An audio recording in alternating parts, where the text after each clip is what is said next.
Victor Nikolaevich Denis belongs to the galaxy of those artists who began the first page of the history of Soviet fine art. The beginning of Denis's creative activity dates back to the 10th year of the 20th century. His cartoons decisively affected the development of art, particularly on political graphics closely related to class struggle. The Soviet propaganda during the revolution aimed to mobilize and rally the support from the working class, portraying the Bolsheviks as champions. The working class aligned themselves with the Bolsheviks, who stood for the interests of the workers and peasants. In his postcards, he uses extreme detail to give viewers symbols of what his artwork is showing and the point exactly he's trying to get across through his artwork. These postcards held featured images and messages promoting the Bolsheviks and their ideologies, aiming to influence public opinion. This played a crucial role in shaping public opinion and mobilizing support for the Bolsheviks. Denis's artwork was a powerful tool for controlling the narrative and supporting the Bolsheviks' hold on power. The usage of colors and multiple detailing techniques show what is occurring on each postcard. The colors in the collection of postcards during the Russian Revolution have symbols. Red often symbolizes the revolution of communism, while black stands for the morning and white signifies purity or peace. These cartoons evoke different emotions in people, such as excitement, hope, or even anger, depending on their personal perspectives and beliefs. They conveyed these themes of revolution, class struggle, unity, and the glorification of the working class. The feelings conveyed in these postcards reflect the broader historical context of the Russian Revolution. They capture the intense emotions and aspirations of the time, such as the desire for social change, the hope for a more fair society, and the belief in power of the working class. Civil wars are events in history that can make or break an empire through the intensity delivered on both sides of differing ideals. These acts or revolutions are usually drawn from a group of people dissatisfied with the way current systems are and advocate for their rights through force. The Civil War transpired through the division of Russian society, with focus on the absence of rooted traditions of democracy, the accumulated centuries-old lower-class hatred of the upper classes, and the traditions of rebellion and peasant wars.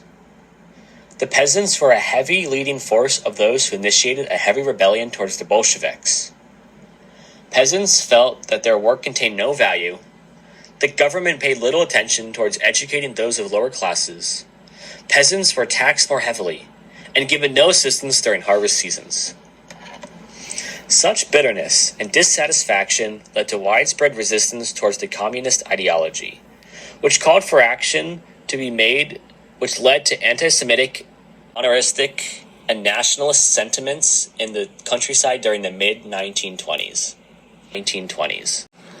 In urban areas, the working class showed discontent and complained about working conditions, unemployment, and party rules. These were the growing concerns of the lower class, which can be represented in the primary source through its purpose of illustrating class struggle through the working people at this stage of the revolution. From the collection of postcards Denis illustrated, or Death to Capital or Death Under Fifth Capital, that was created in 1919, these postcards illustrates the idea of class struggle in the working people throughout different points of the revolution. In the end, the peasantry class had little to no say, following second to the working class. Though they differed in social class, they both shared discontent towards the leading government and experienced different yet similar base scenarios of class struggle. During the Civil War, class struggle was rooted from the violence enacted against the working people.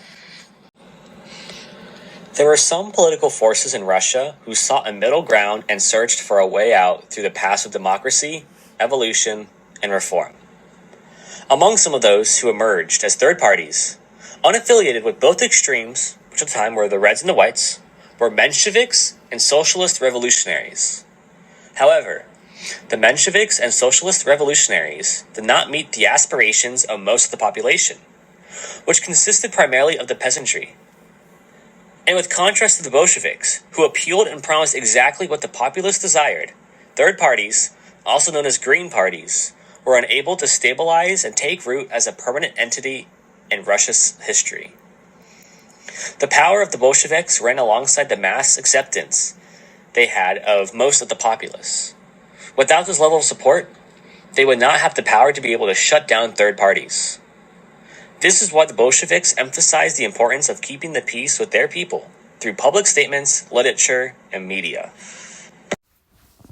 The postal cards created by Denis carried the message depicting the treatment that those of the lower class experienced under the rule of the Soviet power. His work primarily focused on the Soviet Union and the imperialist rulers, with emphasis that the basis of the Soviet state is the union of the working class and peasantry. Taken further into consideration, Denis's work during the propaganda of the Soviet disarrangement project exposed the negative attitude of imperialist powers to the peaceful policy of Soviet power and the unwillingness to take the path of disarmament. It can also be served to fundraise and end the fight for the working class and peasantry towards a bright future for all. During these times of revolution, the working class and peasantry were impacted the hardest, but also the classes most susceptible to revolting. Work conditions were harsh, demanding, and severe, with the government conveying to the public that their reasons for such treatment were justified for the betterment of the greater good of the community. Fundraising, as a means of appealing to the multitude of classes, promotes the actions that the government is enacting in a more appealing and patriotic sight that manipulates the intended audience towards feeling increased reassurance and understanding of the events that are transpiring in the world around them.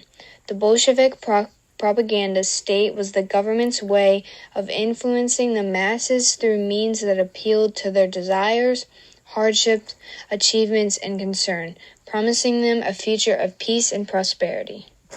The Great October Socialist Revolution carried out fundamental changes in all areas of Russia that shifted the train of thought and ideals to a more socialist approach. This revolution took over the day, and without hesitation, he turned to the side of the Soviet power, turning his sharp weapons of satire against all enemies of the working people. This quote from Denis's piece of artwork describes the transition of thought relating to Soviet fine arts and literature, which relates to the events of the October Revolution and the symbolization of socialism it brought. With the turning point against all enemies of the working people, this represents a very socialist outlook that focuses on the concept of protecting its community. Denis's posters aimed to expose imperialism and its agents and denoted those who interfered with the construction of the Soviet Republic. The Bolsheviks used concentration camps to imprison civilians during the Civil War. But other than targeting religious and national minorities, they incarcerated class enemies.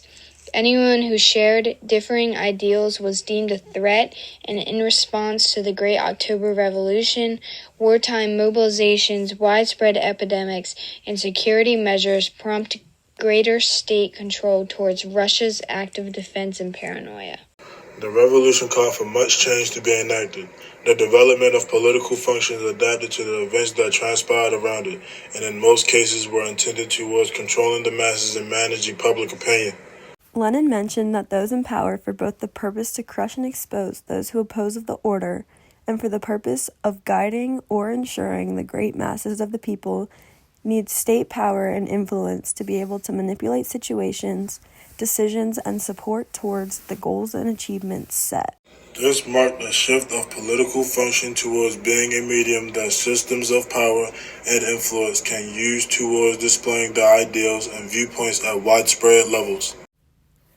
Actions and decisions following civil wars and revolutions are particularly important for those who have taken control of authority. Public persuasion and indoctrination efforts were effective methods made to control the populace, but can also serve towards spreading awareness of advocacy, as demonstrated through Denis's artwork.